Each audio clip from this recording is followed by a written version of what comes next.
Hello, good morning. इस video में आपका स्वागत है।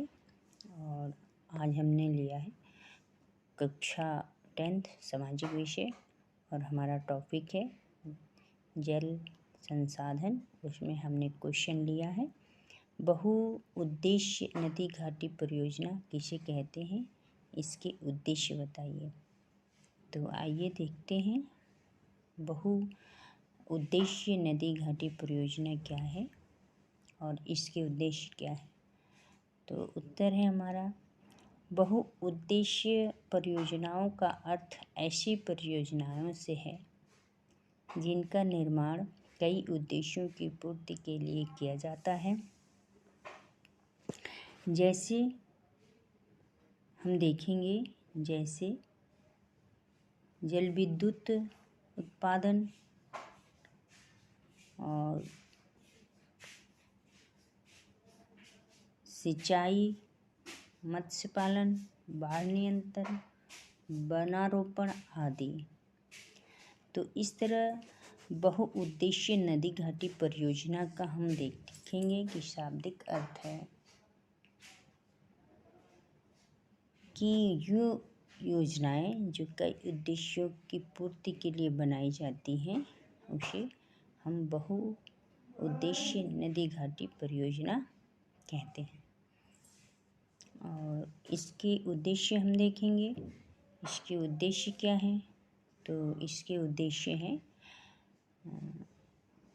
विद्युत ऊर्जा का उत्पादन,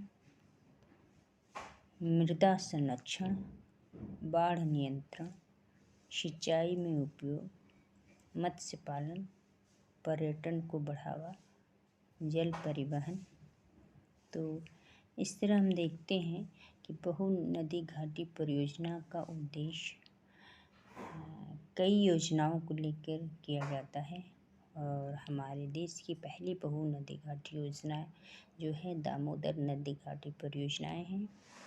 और ये नदियों पर बड़े बड़े बांध बनाकर जल को नियंत्रित किया जाता है, जिससे बाढ़ नियंत्रण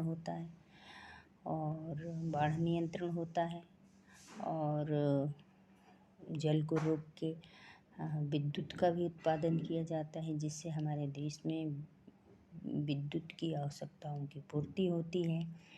और इससे मृदा संरक्षण भी होता है। मृदा संरक्षण मतलब नदियों के जल से ज़्यादा बहाव से मिट्टी का कटाव होता है, और जब बांध को हम बना देते हैं और आवश्यकता भर पानी छोड़ा जाता है तो इससे मिट्टी का कटाव कम होता है, इससे मृदा संरक्षण होता है। और सिंचाई के लिए भी उपयोग है।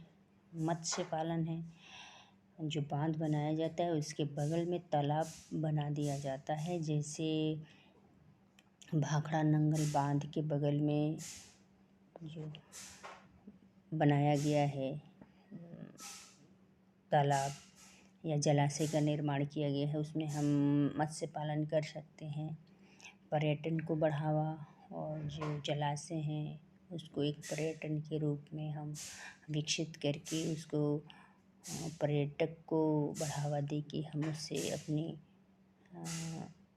इकोनॉमिक्स, उस क्षेत्र के लोगों का इकोनॉमिक्स मजबूत होगा, इसके लिए उपयोगी है। जल परिवहन। तो इस तरह हम देखते हैं कि बहुउद्देश्य नदी घाटी परियोजनाएं हैं जो कई नीतियों को लेकर बनाई जाती हैं और कई उद्देश्यों को लेकर बनाई गई हैं।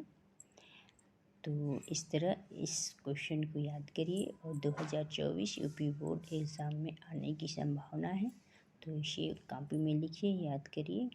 और वीडियो अच्छी लगी तो लाइक, शेयर, सब्सक्राइब कीजिए। और इस वीडियो को देखने के लिए आपको बहुत बहुत धन्यवाद।